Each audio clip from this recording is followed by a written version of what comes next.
গোটা পৃথিবীর যত মুসলমান সব এক হয়ে যাবে, যত মুসলিম তারা সব এক হয়ে যাবে, দুটি প্ল্যাটফর্মে দাঁড়িয়ে যাবে। মুসলমান নিধনের সমস্ত প্রক্রিয়া আজকে চলছে, যার জন্য ভারতবর্ষের মাটিতেও একটা ষড়যন্ত্র চলছে। যদি তাই না হতো তাহলে কয়েকদিন আগের কথা বলছি, বাবরি মসজিদ যখন শহীদ করেছে মুসলমান, তখন চেষ্টা করেছিল, কিন্তু তারপরে মুসলমান মেনে নিয়েছে।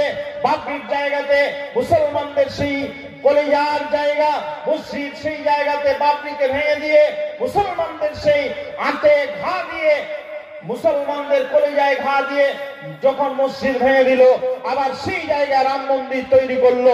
মুসলমান তখন চুপ ছিল, কোনো কথা বলেনি। এরপরে কোরআন থেকে 26টা আয়াতকে ব্যান করে দিল, বলল সুপ্রিম কোর্টে তারা আপিল করলো যে কোরআনের মতো এই জঘন্য জঘন্য আয়াতগুলোকে বাদ দিতে হবে, নাউজুবিল্লাহ। তাদের সেই কথার পরিপ্রেক্ষিতে মুসলমান তখনও চুপ ছিল, মুসলমান কথা বলেনি। কয়েকদিন আগে একটা বিল পাস করার ষড়যন্ত্র করলো, আমার সম্পত্তি আর একজন দখল করবে, এটার নাম হলো অকাপ সম্পত্তি। অকাপ হলো মুসলমানদের সম্পত্তি, সেটা দখল করার জন্য সমস্ত প্রক্রিয়া চালু করলো। তারপরে সেটা তারা সফল হতে পারেনি, কিন্তু ছেড়েও দেয়নি। এরপরে তারা চেষ্টা করলো নবীর শানে বাজে কথা বলা, তখন মুসলমানরা চুপ ছিল, কথা বলেনি।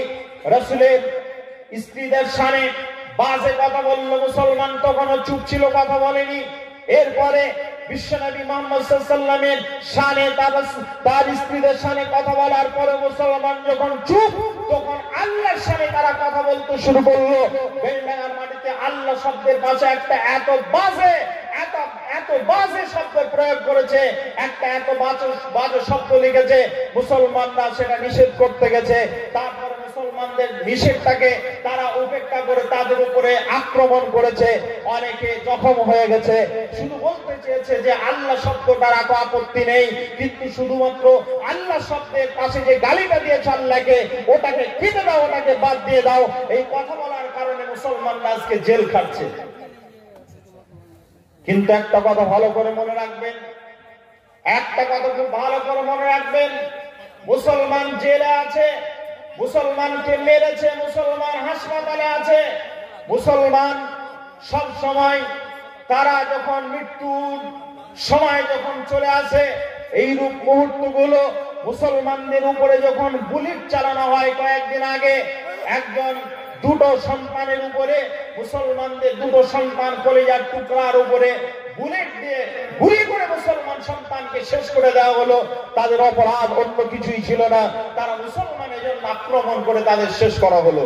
ভাইয়ান, আমি আপনাদের বলতে চাই, মুসলমান বুলেটের গুলির আঘাত যখন তাদের বুকে লাগে, ওই বুলেটের যখন গুলিটা যেই দিক দিয়ে বাহির হয়, ওই আগালটাতে মুসলমান জান্নাতের সুঘ্রাণ পায়।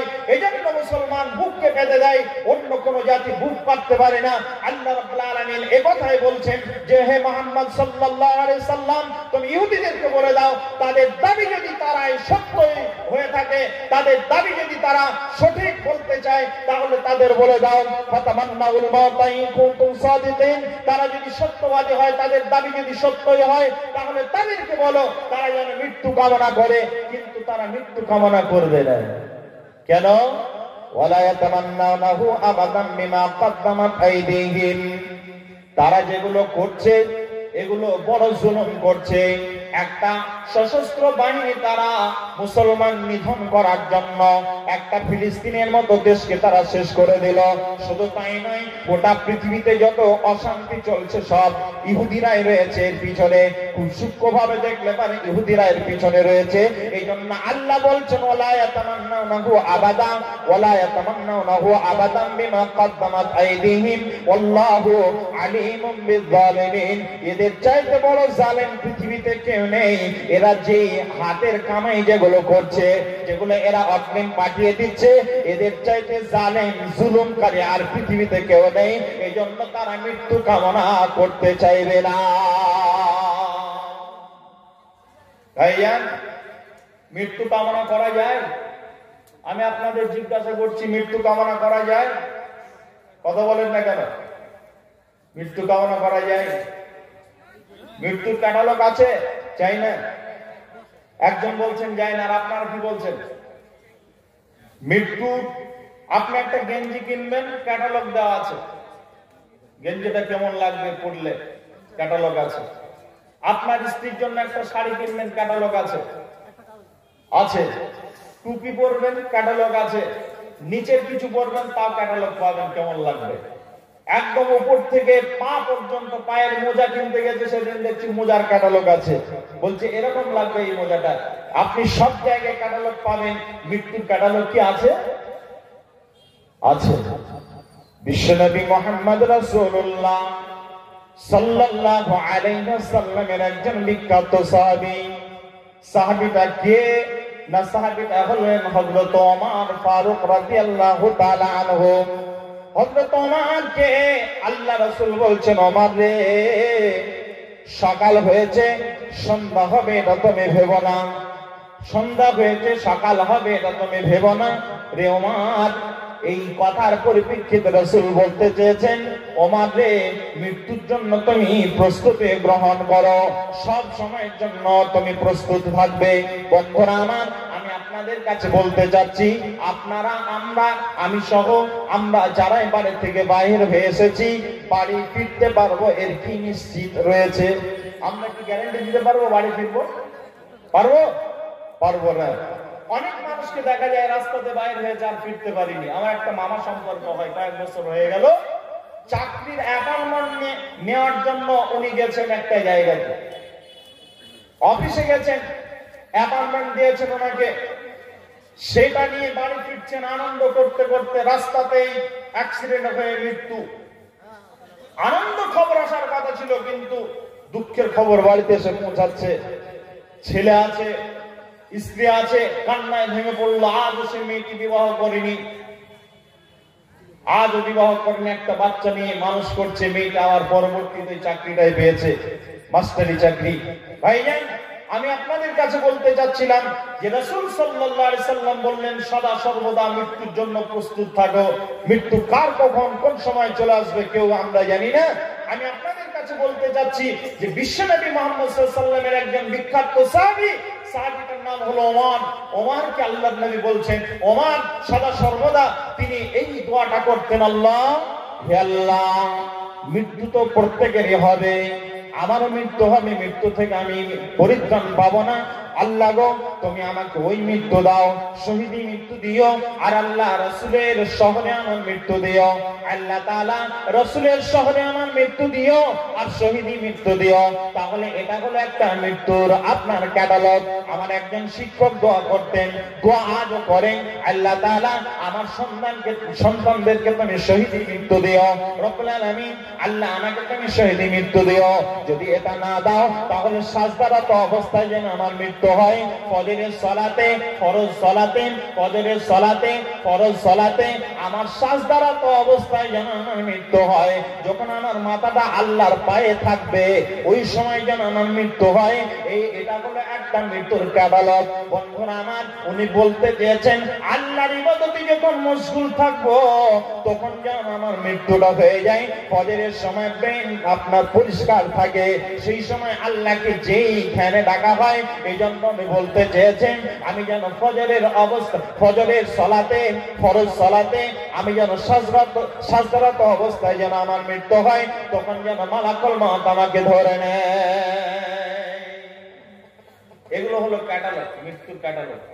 জি ভাই, আল্লাহ রাব্বুল আলামিনের নবী মুহাম্মদ রাসূলুল্লাহ সাল্লাল্লাহু আলাইহি ওয়াসাল্লামের পূর্বে যত নবী এসেছিলেন, হযরত সুলাইমান নবী তিনি একজন বিখ্যাত নবী, হযরত ইব্রাহিম একজন নবী, তিনি একজন বিখ্যাত নবী, হযরত ইব্রাহিম, সুলাইমান, এই ধরনের যত নবী, হযরত মূসা আলাইহিস সালাম, এই নবীগুলো একটা দোয়া করতেন, আল্লাহ রাব্বুল আলামিন তুমি আমাকে ওই মৃত্যু দিও, তুমি ওই ব্যক্তিদের মতো মৃত্যু দিও, আর আমাকে ভালো আমল করার তৌফিক তুমি দান করো। আল্লাহ তাআলা আমার ভালো আমলগুলোকে গ্রহণ করে নিও, আর তুমি ওই ব্যক্তিদের সঙ্গে আমাকে ওদের সঙ্গে বানিয়ে নিও। বিসমিল্লাহির রহমানির রহমানির রহিম ওয়া মান ইউতি'িল্লাহা ওয়া রাসূলাহু ফাউলাইকা মা'আল্লাযীনা আন'আমা আল্লাহু আলাইহিম মিনান নাবিয়্যিনা ওয়াস সিদ্দীকিনা ওয়াশ শুহাদা'i ওয়াস সালিহিনা ওয়া হুসনা উলাইকা রাফিকা। আল্লাহ তাআলা তুমি আমাকে ওই মানুষদের সঙ্গে বানিয়ে নিও। আল্লাহ তাআলা তুমি আমাকে সালিহিনদের অন্তর্ভুক্ত করো, নবীদের অন্তর্ভুক্ত করো। আল্লাহ রাব্বুল আলামিন তুমি আমাকে শহীদদের অন্তর্ভুক্ত করো। আল্লাহ তাআলা তুমি ওই 4 ক্যাটাগরির লোকের কথা বলা হয়েছে ওদের অন্তর্ভুক্ত আমাদেরকে করিয়ে নিও। নবীদের দোয়া ছিল, অর্থাৎ তাদের সঙ্গীদের এই দোয়াই ছিল, তার উম্মতের এই দোয়াই ছিল। তাহলে আমাদের দোয়াও ঠিক এমনই হওয়া উচিত যে আল্লাহ আমাদেরকে ভালো আমল করার তৌফিক দিও, আর আমরা যেন ভালো কাজ করে ওকাল থেকে পারলৌকিক জীবনে পাড়ি দিতে পারে। আল্লাহ তুমি আমাদেরকে এই শক্তি দিও। ভাইজান, মৃত্যু কে কে চান একবার হাত তুলেন। কে কে চান? আপনি চান একজন। মৃত্যু ওইভাবে চাইতে হয় না, যে ক্যাটালগ গুলো বললাম এইভাবে চাওয়া যায়। জি, মৃত্যু চাওয়া তো খুব কঠিন কাজ। জি, মৃত্যু কে চাইবে? একটা কথা আপনাদের বলি, একটা উদাহরণ ভালো করে শোনেন। একটা ছেলে, সে আপনাদের এই গ্রামের একটা সম্ভ্রান্ত মানুষ, দিল্লি যাবেন। দিল্লি যখন যাচ্ছেন তখন ওনার এক ভাতিজা পিছন লেগেছে। পিছন লেগে বলছে যে আমাকে চাচা আপনি নিয়ে চলেন। কোথায় যাবেন? না দিল্লি। আমিও যাব দিল্লি। আমার দিল্লি দেখা খুব শখ। বাচ্চা ছেলে, 18 বছর বয়স। এই ছেলেটা বলছে আমি দিল্লি যাব। না রে বেটা, যেতে হবে না। বলছে না, আমি যাব, দেখতে যাব আপনার সাথে। তখন এই বারবার যখন বলছে তখন বলছে চল তাহলে রেডি হয়ে নে। নিয়ে গেল। দিল্লি পৌঁছানোর আগে যত কিছু দেখছে জিজ্ঞাসা করছে এটা কি ওটা কি, সব বলছে এটা অমুক এটা তমুক, জিজ্ঞাসা করছে উত্তর দিচ্ছে। এই করতে করতে করতে করতে এক পর্যায়ে পৌঁছে গেল কোথায়? দিল্লিতে। দিল্লি থেকে বলছে এটা কি, এটা কুতুব মিনার, এটা কি, এটা অমুক, এটা কি, এটা জামে মসজিদ। এই করতে করতে সব দেখার পর এক পর্যায়ে দেখছে কিছু মানুষ বাজনা বাজাচ্ছে, আনন্দ করছে, আর সামনে একটা হাতির উপরে একটা মানুষকে ফুল দিয়ে সুন্দর করে সাজিয়ে লোকটাকে নিয়ে যাচ্ছে। আর যার উপরে ফুল চাপানো হয়েছে সুন্দর করে হাতির উপরে চেপে আছে, ও লোকটা অধরে কান্না করছে, আর পিছনে যারা যাচ্ছে এরা সব আনন্দ করতে করতে যাচ্ছে। ছেলেটা বলছে চাচা এখানে কি হচ্ছে? এরা হাসছে, ওই লোকটা কাঁদছে, ব্যাপারটা কি? তখন বলছে আমাদের দেশের একটা নিয়ম আছে বেটা, 5 বছরের জন্য প্রধানমন্ত্রী হয়, মন্ত্রী হয়। এই লোকটা 5 বছর আগে প্রধানমন্ত্রী হয়েছিল। তা বলছে তো ভালো খবর। বলছে শোনো, ভালো খবর নয়। এই লোকটা 5 বছর আগে প্রধানমন্ত্রী হয়েছিল, আজকে এর শেষ 5 বছর আজকে পূর্ণ হয়ে যাচ্ছে। আর যেদিনে 5 বছর পূর্ণ হবে সেই দিনে ওই ছেলেটা, সেই দিনে ওই লোকটাকে, প্রধানমন্ত্রীকে ধরে নিয়ে গিয়ে তাকে জঙ্গলে ফেলে দেওয়া হবে। কোথায়? না আন্দামান, একদম যেটা দ্বীপপুঞ্জ, ওই পুঞ্জের দ্বীপের উপরে যে জঙ্গল রয়েছে ওখানে ফেলে দেওয়া হবে। অথবা আমাদের যে একটা জঙ্গল রয়েছে, অয়েল বেঙ্গল টাইগার থাকে, সুন্দরবন, ওই সুন্দরবনে এই লোকটাকে ওখানে ফেলে দেওয়া হবে, বাঘে একে নাস্তা বানিয়ে দেবে। বলছে তাই নাকি? এ তো কঠিন ব্যাপার। বলছে হ্যাঁ। এই জন্য এই লোকটা কাঁদছে, আর এরা নতুন আবার প্রধানমন্ত্রী পাবে, এই জন্য এরা হাসছে। বলছে এই ব্যাপার, এক কাজ, তাহলে তো কেউ দেশের প্রধানমন্ত্রী হবে না? বলছে হ্যাঁ হবে না। বলছে চাচা আমার নামটা তাহলে আপনি নমিনেশন লিখে দেন, নমিনেশন ফাইল করে দেন, আমি প্রধানমন্ত্রী হব। বলছে এই পাগলা, কেউ হতে চাচ্ছে না, তুই কি করে হবি? বলছে আপনি লেখেন তো, আমার নামটা লিখে দেন। লিখে দিল, 5 বছরের জন্য প্রধানমন্ত্রী হয়ে গেল। আগামী জানুয়ারি আসছে, সে আগামী জানুয়ারিতে 2025 সালের জানুয়ারি থেকে সে প্রধানমন্ত্রী হবে, 30 সাল পর্যন্ত সে প্রধানমন্ত্রী, 2030-31 ডিসেম্বর পর্যন্ত প্রধানমন্ত্রী থাকবে। সব কাগজ কমপ্লিট হয়ে গেল লিখে। কোন লোকগুলো তাকে তুলে নিয়ে গিয়ে ফেলে দেবে, কোন আপনার হেলিকপ্টার করে নিয়ে গিয়ে ফেলবে, সব ঠিক হয়ে গেল। এবারে প্রধানমন্ত্রী হওয়ার পর 20 দিন পর এবার একটা মিটিং করে ডাক দিল, আমাদের দেশে যত আর্মি রয়েছে সব চলে এসো, যত বিএসএফ আছে সব চলে এসো, ওই সুন্দরবনে যত রয়্যাল বেঙ্গল টাইগার আছে, যত বাঘ আছে, যত সিংহ আছে, যত হিংস্র জন্তু আছে, সবকে মেরে দাও। মেরে দিল। পরের বছরে ওই জায়গাতে সুন্দর পার্ক বানালো, তারপরে ভালো ভালো ফ্যামিলিকে ওখানে পাঠিয়ে দিল, বাস করছে এদিকে। আর পরে 2030 সালে পরের চিন্তা ভাবনা করছে যে আমার পরের অবস্থাটা কি হবে, এই চিন্তা ভাবনা করছে, এটা নিয়ে সে চিন্তায় আছে। এদিকে দেশ তার যেখানেই যাক তার চিন্তা নেই, তার চিন্তা হলো আমার ভবিষ্যৎটা যেন ভালো হয়, আমি যেন রয়্যাল বেঙ্গল টাইগারের খাবার না হতে পারি, ওই জায়গাটা যেন খুব সুন্দর হয়, মানুষ যেন এখান থেকে ওখানেই যেতে চায়। এই জন্য লোকটা ওই নিয়ে ভাবনায় আছে। সুন্দর সুন্দর ফ্যামিলি, দামি দামি ফ্যামিলিকে পাঠানো হলো, ডাক্তার ইঞ্জিনিয়ার সব পাঠানো হলো, ওখানে বড় আপনার বড় বড় কারখানা তৈরি হলো, ওখানে হাসপাতাল তৈরি হলো, ওখানে সব কিছু তৈরি হয়ে গেল। বলেন এই লোকটা 5 বছর পর যাওয়ার সময় কাঁদবে না হাসবে? কাঁদবে না হাসবে? হাসবে। হাসতে হাসতে যাবে। ঠিক আমরা যারা ভালো আমল করব দুনিয়াতে, যখন দুনিয়া ছেড়ে যাব তখন কিন্তু আমাদের ওই হাসিটাই হবে, আমাদের ওই লোকটার মতো আমাদের পরিস্থিতি হবে। আমরা যদি ভালো আমল সাথে করে নিয়ে যেতে পারি, আখিরাতটা আমাদের ঠিক এরকম মঙ্গলময় হবে। আল্লাহ সুবহানাহু ওয়া তাআলা বলেন, কুল ইন্নাল মাউতাল্লাযী তাফিররুনা মিনহু ফাইন্নাহু মুলাকীকুম সুম্মা তুরাদ্দুনা ইলা আলিমিল গায়বি ওয়াশ শাহাদাতি ফায়ুনাব্বিউকুম বিমা কুনতুম তা'মালুন।